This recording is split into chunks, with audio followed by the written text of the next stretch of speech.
has been a journalist like your entire career in Ukraine. Then you came here in March 2022, right, with your family. Yes. And when the full-scale invasion started, your smallest kid was 1 month old. 2 months. 2 months old when they came here, and in your journalistic career in Ukraine with For Me Production that you founded, and then here with Voice for Ukraine that you have founded here. You've been from like me watching it from a side. You've been really working on important things that need to be said, and raising awareness about important things. So first of all, a bit of a step back. Why did you choose Sweden to come here then in 2022? Okay, from the very beginning, I just want to say thank you very much to all of you who came today in this Eastern time to support Ukraine and to support Ukrainian women, because we really need this support. And I choose Sweden as a shelter or as a country where I can give my 3 children safety, because I worked with Lille Technical University 14 years ago through one EU project for education journalists and videographers and photographers and so on. So I were in Sweden 3 times in 2006, 2008, and I was impressed by the freedom of speech. I was impressed by almost zero corruption in the journalist field. And I was I studied a lot during those time. And when the war started, we were in Vyshgorod. It's a little city near Kiev, and Russians were around us. We were here first 10 days, and then we heard already shots in our city too, and we decided to move. It was very, very hard day for our family with this 2 months baby on me. And we were trying to go to Lviv, and we were in Lviv. It was also one day very, very hard for us and for our children. And then my colleague from Ukraine, who was my boss in Educational Media Center, which was connected with Lille Technical University in the past, she called me and said, please take your children and go to Sweden. We found the accommodation for you. Just take them, and so they can be safe. Only because I have a friend here. We came to Sweden. If I haven't children at all, I will stay in Ukraine. And as a professional journalist, what's your opinion on the Swedish situation? It was very sad for me, also because, as I said, the standards of Swedish journalism was very high for me. It was like my ideal profession. Journalists had so big impact on the society. For example, in Ukraine, when I worked at TV channels or newspapers, it was so hard to make some impact, even if you made so deep research on some corruption or something. Nothing changed. And I know that in Sweden, it's always were some changes after the work of journalists. And when this woman, Elaf Ali, she told about all Ukrainian women, this dirty joke, I think. It was so big disappointed. I was really disappointed because my ideal was ruined, and it was very sad for me. Do you see that since since 2 years back, the discourse in society is changing when it comes to people who have come here to escape the war? Yes, I see this, and during all of these 2 years we are here, I always remember such a novel of Austrian writer Stefan Zweig. Maybe you know this novel. It's called Beware of Pity. And in Ukrainian or in Russian, it's «Нетерпение сердца». And this novel is about a woman with disability and two men. One of them was just a soldier who was so sad to see a young woman with disability, and he decided to help her, to suggest her marry him.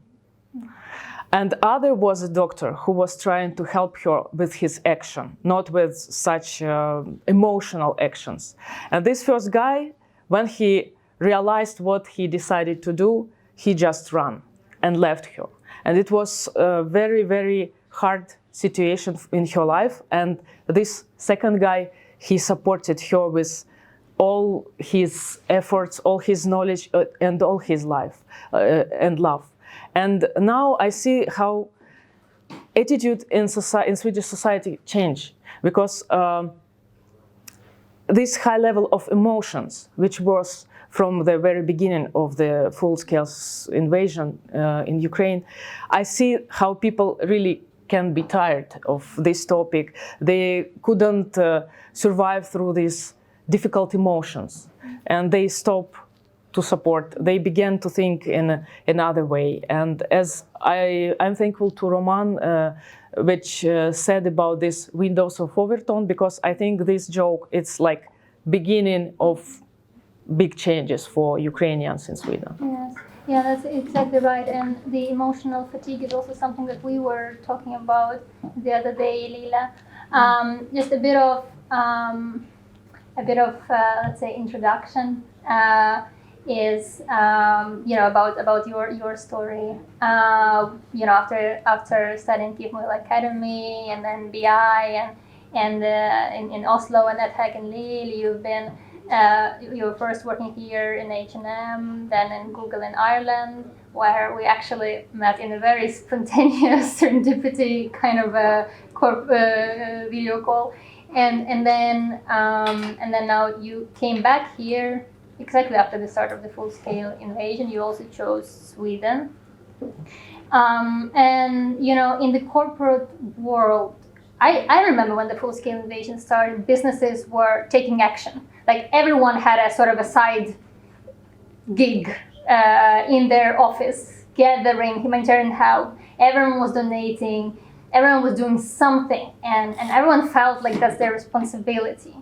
Have you experienced that? Do you think there is something happening now as a continuation of that? Or what's your experience?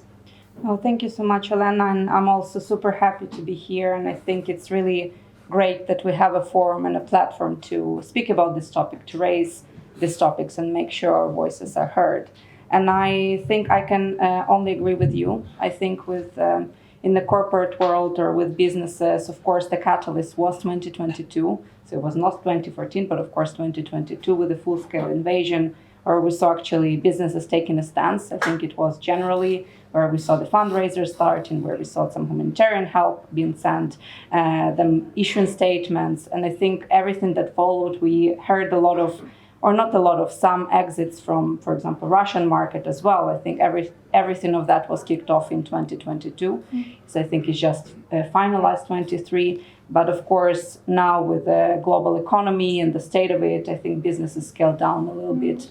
And as the topic, unfortunately, the topic of Ukraine, there is fatigue in the society, of course, and that impacts businesses as well. And I think they have been hit by economic situation as well. They had, I guess, other more important problems to take care of. And of course, we see them not taking the stance anymore. It's not present. I guess consumers are not demanding it as much. There's probably not any economic interest for them. So maybe at best they're not present in the Russian market. At best they keep some of the programs of the nations and some of the help that has been started. I don't know, making their customers donate a percentage of their purchase to Ukraine, or making a donation in the cashier, things like that. They keep on going, but there are only very few businesses, especially international ones, that do take an active stance, unfortunately. Do you feel like there might be some false impression that someone else is doing it? It's like, okay, someone else is doing it, I don't have to. Because the situation on the front line is worse now than 2 years ago, right? the support from the world is less. More people are dying on the front line. More of our family members are risking their lives every day. So logically, the support should be more. Maybe there is this sort of perception that no, someone else is doing it. That might be we have to somehow, like, I think, break through that, like raise more awareness around it, work with media and advocate around that. And do you think businesses have a role in that? I mean, I think overall the world has a role in that, because of course none of us are doing, or the world is not doing enough. If we are doing enough, the war would be over and Ukraine would have won and would have stopped this evil, of course. I think it is, for me, what I think, it's not that maybe there is a thought that someone else is doing something. I think it's more other priorities took over, and I think it's more of a fatigue, more of, okay, businesses are there to make their profits and care for the profits, and maybe that's it. I think as well there is maybe overall in society a bit of, I guess, confusion. What can be an action? I think maybe less unity as well. Okay, what are these like concrete steps to take? As well, what I see in terms of information, it's also less, like, more dispersed, less concrete. It's not, the Ukrainian topic is not present in media unless something like truly, horrible happens. It's or even horrible things that happen every day. It's not here anymore. And I think because of that fatigue, maybe, like, there's no demand from consumers, from citizens, from overall society. It's not as strong to give that drive. Because if there was drive, if there was, demand, of course we'll see more action. That's, I think. Exactly, no, 100%. It feels also that the sort of, what you're saying made me almost like picture this, like, okay, I'm just scrolling, I saw this yesterday, I'm just scrolling through, even though it's another occasion, but you saw it. And do you think also, like, from media perspective, that how online media are built has a role in that? How easy it is for Russia to invest their, like, billions and billions of dollars into changing people's opinions? Because thinking about the situation on SVT Humor, it also came from somewhere, right? It was affected by something, and then that's the opinion that then affects other people's opinion. And of course, there is differences in educational levels where the perception of that message can be more or less. But somehow I feel that the media has, like, online media has such a huge role, because that's where we consume most of our information. Also connects to the topic of identity. I've been thinking a lot about, what it is to be Ukrainian, what it is to be Ukrainian woman in a workplace, as a volunteer, as part of society, by being here or being there, about, like, Ukrainian feminism, but as a core question, I sort of came to, like, it's about identity. Do you feel like your identity has changed over the years, and especially after you 2 years back, let's say, when you came here? Можна українською? Так. I'm gonna be translating it. Дуже дякую, бо просто коли заходить мова про речі, які настільки близькі для нас, то дуже складно розмовляти англійською. Я з Запоріжжя. Це надзвичайно російськомовний регіон. І все своє життя дуже складно мені було сказати про те, що я задумалась про те, українка я, чи не українка, чи росіянка, чи хто. Мій батько з Росії, моя мати з України. Мені здається, що я мала розмови тут у Швеції зі шведами. І питала в них, чи вони відчувають себе шведами? От як вони можуть описати це? Я швед. От що вони вкладають в це? Дуже багато людей, вони не задумуються про те, що входить в твою цю національну ідентичність. Ви можете сказати про свій характер, про свої звички, про свої вподобання. Але щодо національності, мені здається, більшість з нас, ми почали задумуватись саме з початком, для когось в 2014 році, для когось в 2022. Бо ми просто зрозуміли, що нас хочуть знищити саме через це, саме через нашу приналежність до нації. І, звичайно, за ці 2 роки дуже багато змінилося для мене, для моєї родини, для моїх друзів.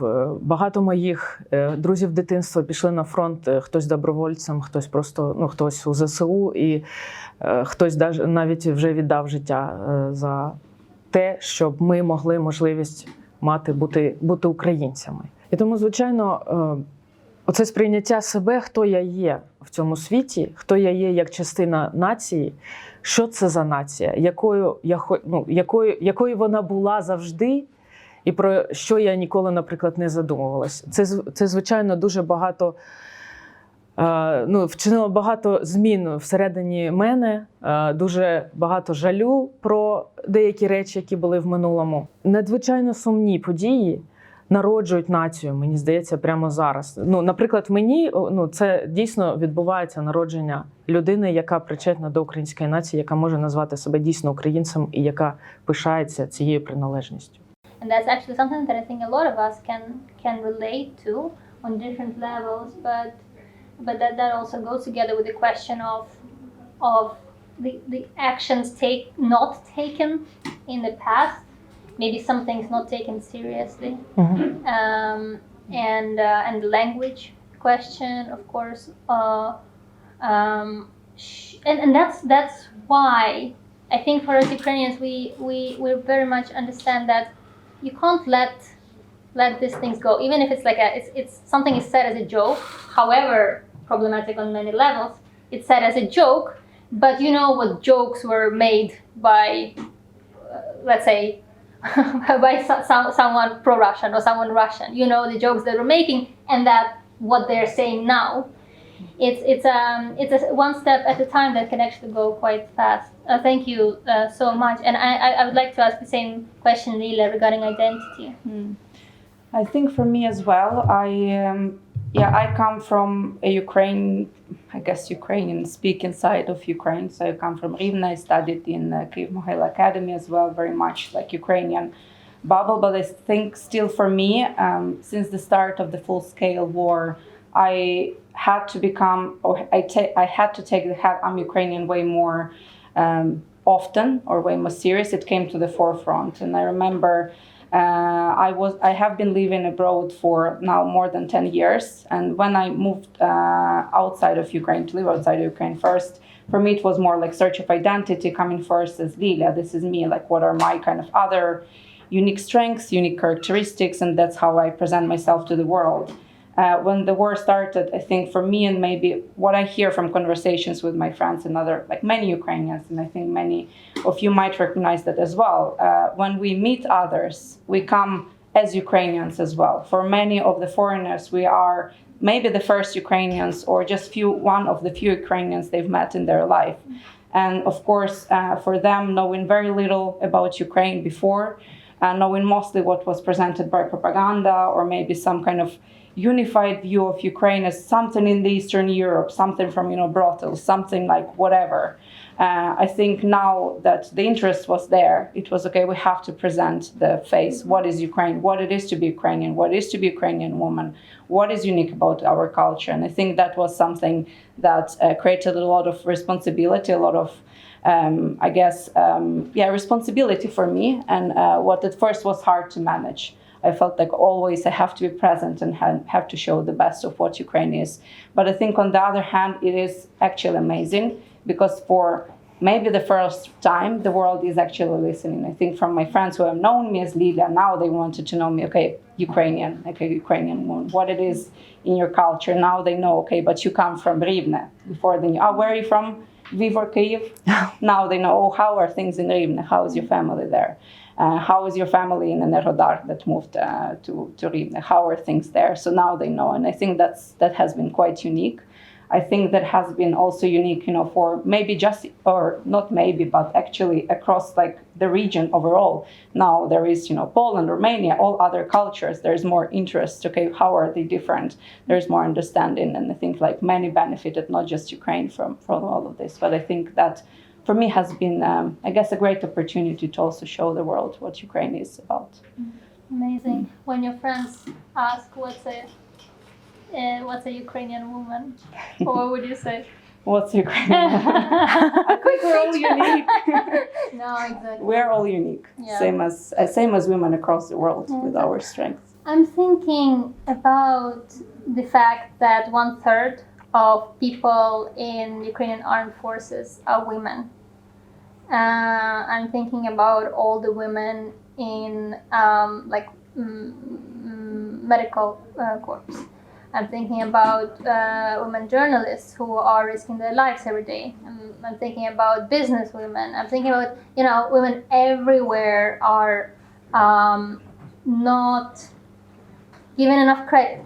I think the question of feminism in Ukraine, we leave it for another time. It's a very complex one, but the question of feminism and equality in general in every society, I think we need to be talking more about it. And apparently, I was always the same as what you were saying now. Yeah, we're all it's sort of like a given, but it is not a given. I think we need to be speaking about this and raising awareness about this topic in particular, because obviously that's some work to do there, right?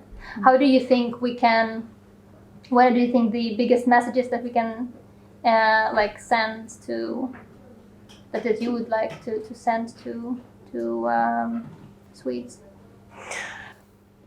Я була надзвичайно рада тій активності, які українські жінки у відповідь на цей недолугий жарт розпочали в соціальних мережах. Про те, що ми українські жінки, хто ми, які ми, що ми робимо, і що ми не просто приїхали тут сховатись від війни, що ми даємо багато цьому суспільству також, на дуже різних рівнях. І я думаю, що цей прикрий випадок, він, на щастя, зробив дуже важливу річ. Він проявив нас в цьому суспільстві. На тому рівні, на якому зараз ми можемо це робити. Тобто, коли над тобою сміються, не дозволяючи тобі щось сказати у відповідь, і тебе немає в цій студії, де над тобою сміються, це дуже прикро. Але, на щастя, соціальні мережі дають нам такий голос. І саме в той період, коли це все почалося, і ти мені розказала про ідею Квартирнику, мені написали 3 жінки, які з ідеями: давайте щось знімемо, давайте будемо розказувати наші історії. Бо я переконана, що українські жінки, особливо які приїхали одні, з дітьми, намагаються дати їм справжнє нормальне дитинство, переживаючи все, що ми переживаємо з тим, що відбувається в Україні, і всі ці складнощі, що є тут. Ми можемо дати дуже, я навіть не знаю, потужний приклад для людей, які живуть тут і не стикаються з такими складнощами. It is very much about soft power, isn't it? And that's a very good sign that things can change, right? And I think that's just to wrap up our discussion. Unfortunately, we have to stop for a break soon, but these are the kind of discussions that we need to be having, and this is the whole purpose of Kvartyrnyk, for us to listen to each other. So my big hope is that when we leave for 10-minute break now to have some drinks and see some art and talk to each other, we can also continue this discussion and share all of our experiences and share our thoughts and try to move the needle, because even though, a joke like that is degrading, it can, or very much, it removes power, right? Like a joke like that per se removes power, but it doesn't have to if you have a strong response. And it is about soft power. It is about grassroots kind of answers. And I think we've seen this in revolutions. We've seen this in acts of resistance, specifically in so many acts of resistance in Ukraine over this time, that you matter. Like what you do, what you say, what you come up with as an idea with the person who's sitting next to you, it matters. And that's why we're all here. And I'm super grateful for Liliia and Kateryna for sharing your thoughts, your experiences. And I can't wait to hear more. It's sad that we have to cut, but I feel inspired by hearing your thoughts, and I feel hope that we can create more good things in the future and build upon the strength and the soft power that we have. Thank you so much. Thank you.